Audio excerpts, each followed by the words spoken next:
देखिए, अमेरिका हार चुका है। ईरान की वॉर अमेरिका हार चुका है, इजराइल भी हार चुका है। इन्होंने जो भ्रम पाला था कि हम आएंगे 4 दिन में तेहरान पर झंडा लहरा देंगे, पूरा भ्रम टूट गया। ईरान ने बता दिया कि असली जो धुरंधर है वो ईरान है। ईरान ने अमेरिका को घुटने पे ला दिया। जो अमेरिका आज के डेट में ट्रंप रो रहा है कि उसे सेफ एग्जिट मिल जाए, स्ट्रेट ऑफ हॉर्मुज आज बंद हो गया, जिसका नुकसान किसको हो रहा है? जब अयोतुल्ला जी की मृत्यु हुई, भारत की जिम्मेदारी थी कि जाकर वहाँ श्रद्धांजलि देना, पर एप्स्टीन फाइल के चक्कर में हम लोग डरे हुए रहे, नहीं हम श्रद्धांजलि नहीं देंगे। आज ये हालत है कि पलायन करने पर लोग मजबूर हैं इस देश के अंदर। भारत ने डिप्लोमेटिक फेलियर के रूप में ईरान तक को खो दिया। आज के डेट में ईरान हमारा एक बहुत बड़ा एलाई होता था।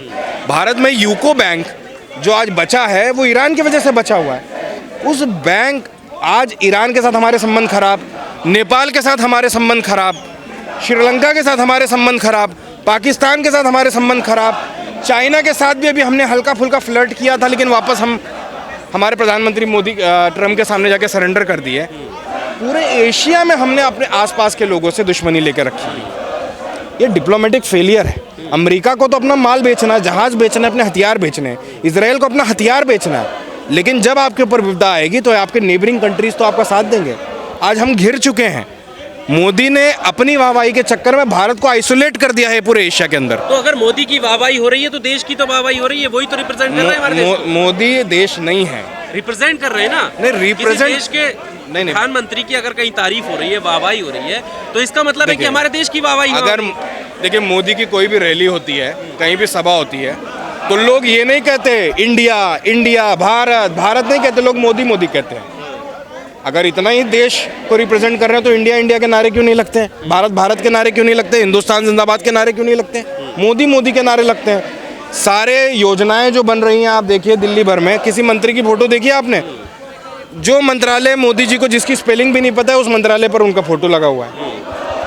मोदी इंडिया नहीं है। इंडिया बहुत बड़ा है, इंडिया का इतिहास बहुत बड़ा है। 10-12 साल में इन्होंने आकर भारत को डिस्टर्ब करने का काम किया है, लेकिन मुझे पूरा यकीन है कि समय बदलेगा और भारत को हम फिर से रिक्लेम करेंगे। जिस भारत की हम बात करते थे, आज सोशल मीडिया पर आप सोशल मीडिया चला रहे हैं, आप यूट्यूब चला रहे हैं, जो रेस्ट्रिक्शन आज फील हो रही है, क्या ये आपका दम नहीं घुट रहा है? तो भारत अगर लोकतंत्र है तो उसे साबित करना पड़ेगा नागरिकों को। नागरिकों की जिम्मेदारी नहीं है कि बताना कि ये लोकतांत्रिक देश है, ये सरकार की जिम्मेदारी है। अगर इस देश को आज के डेट में, मैं ये नहीं कहता भारत एक लोकतांत्रिक देश है, भारत एक सेमी डिक्टेटरशिप कंट्री है, जिस बात को सबको स्वीकार कर लेना चाहिए। हम तो लोकतंत्र की माँ कहे जाते हैं, आप कह रहे हो कि लोकतंत्र ही we are mother of democracy with a miscarriage. हम मदर तो बनने वाले थे, लेकिन हमारा मिसकैरेज हो गया, मर गया हमारा डेमोक्रेसी। मोदी जी फादरलैंड उसे बताते हैं भाई, उनका फादर हो सकता है इजराइल।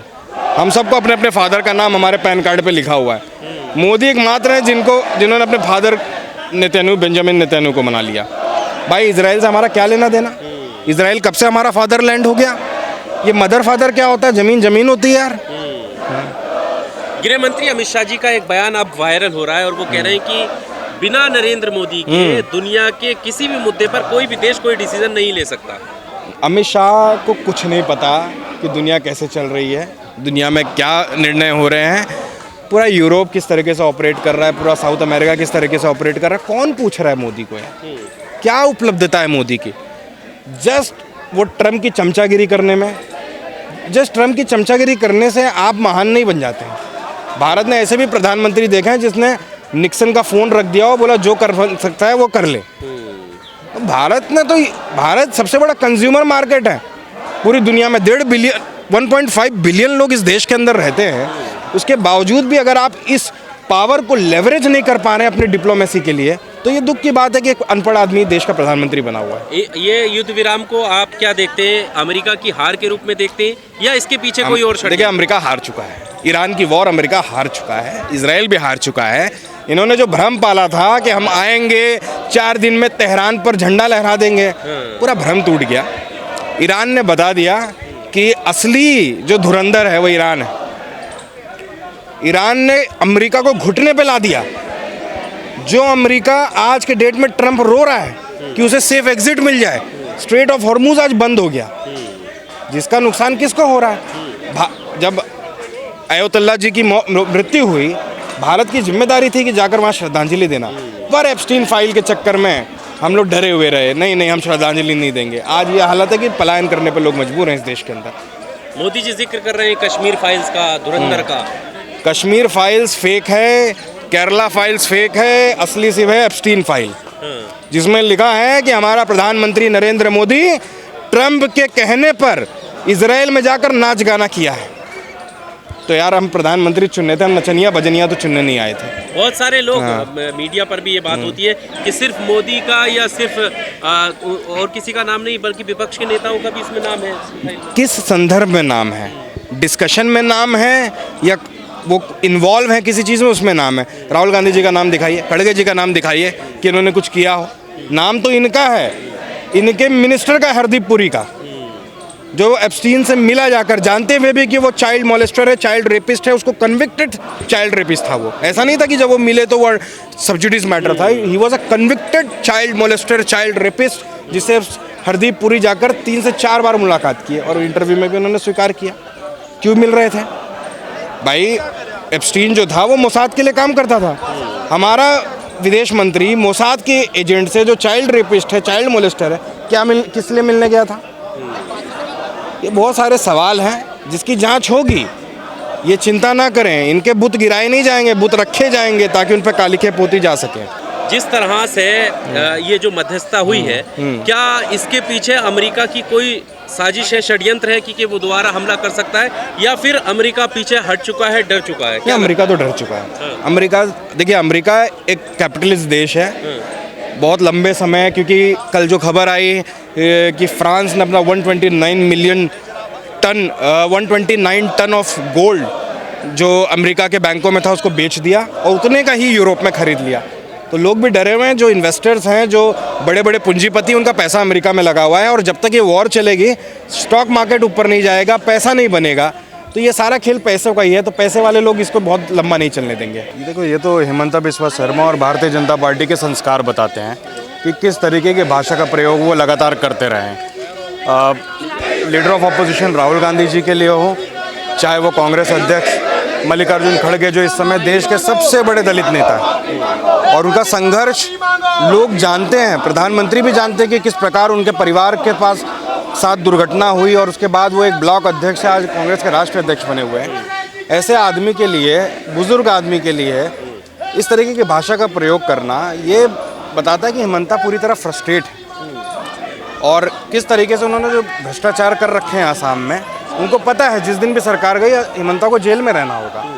और मुझे लगता है कि प्रधानमंत्री को इंटरवीन करना चाहिए कि leader of opposition in the Rajya Sabha in the Congress president के साथ इस तरीके का दुर्व्यवहार करने वाला व्यक्ति उनके यहाँ बैठा हुआ है। तो अगर ये भारतीय जनता पार्टी के संस्कार हैं तो हमें खुशी है कि हम ऐसे सत्ता के, ऐसी ताकत के खिलाफ लड़ते रहेंगे।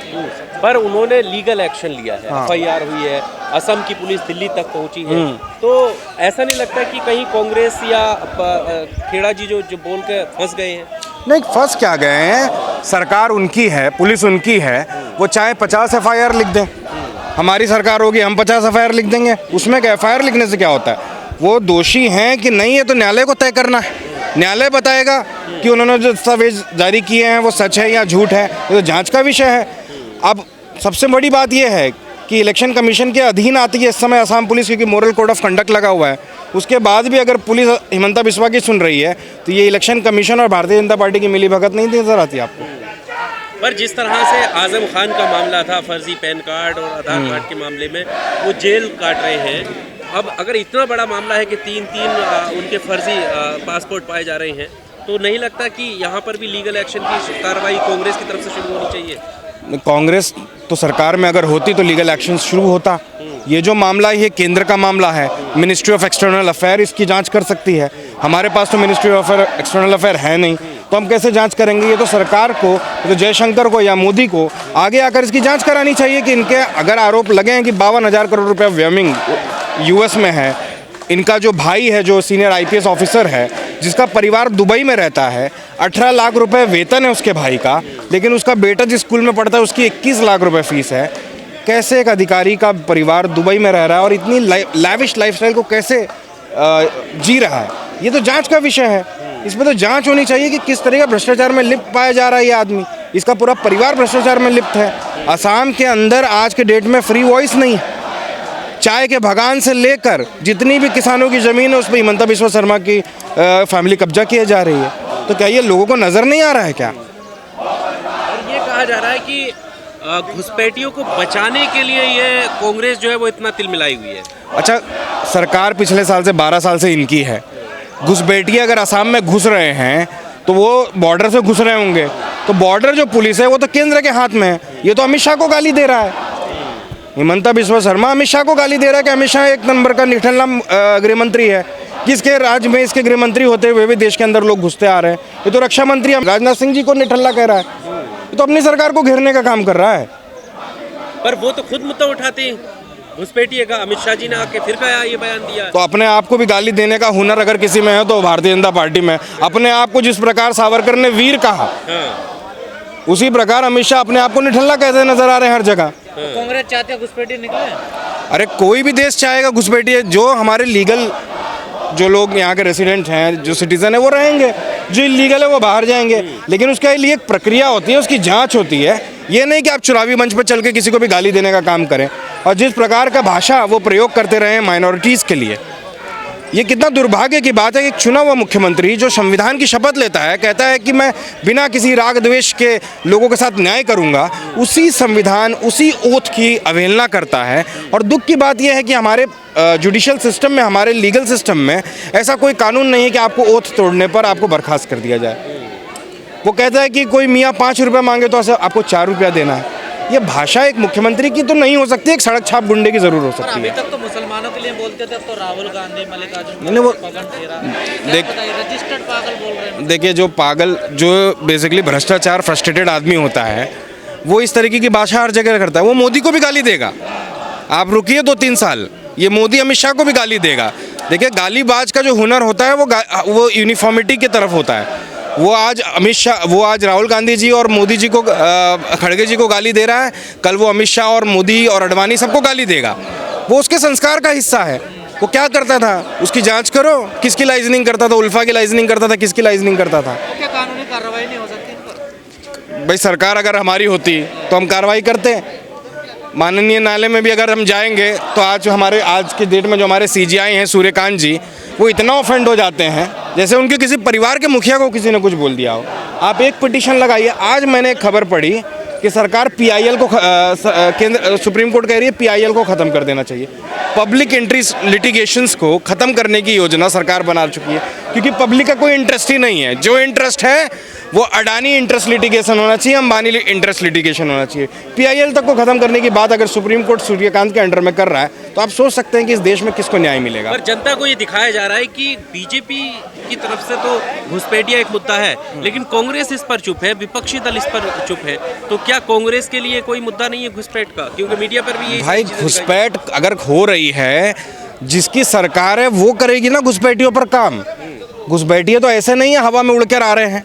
घुसपैठिए बॉर्डर सिक्योरिटी फोर्सेस की सुरक्षा को पार करके आ रहे होंगे। सवाल वही ना, ये तो मुद्दा आपको बनाना चाहिए था। नहीं, हम ये तो मुद्दा है, लेकिन घुसपैठिए इस देश का मुद्दा नहीं है।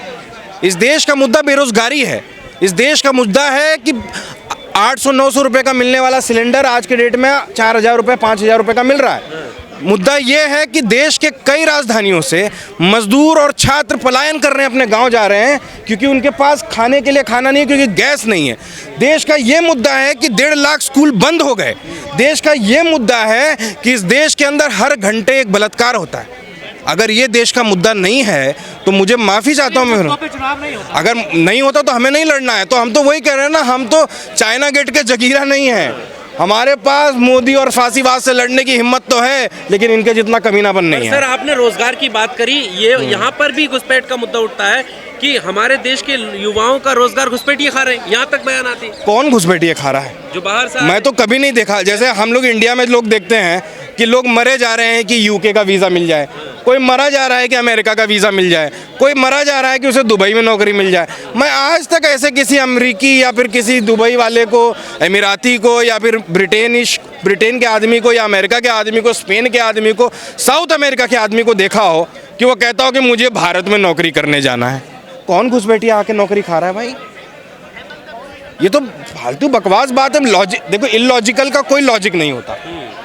कोई घुसपैठिया कौन नौकरी पा रहा है? एक तो आपके लोग जाकर 5-5 लाख 10-10 लाख की संख्या में जीसीसी कंट्रीज में जाकर नौकरी कर रहे हैं, वो आप बात नहीं कर रहे। आपके लोग जाकर अमेरिका में लोगों की नौकरी खा रहे हैं, आपके लोग जाके ब्रिटेन में नौकरी खा रहे हैं, और आप बोल रहे हैं आपकी नौकरी कौन कौन खा रहा है? नौकरी होनी तो चाहिए। बांग्लादेशी कैसे आए बांग्लादेशी?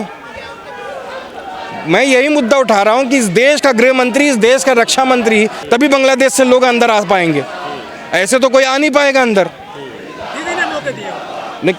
इन्होंने, ये तो शेख हसीना इनकी दोस्त है, उसको तो पनाह दे, एक अवैध बांग्लादेशी को इन्होंने पनाह दे रखी है।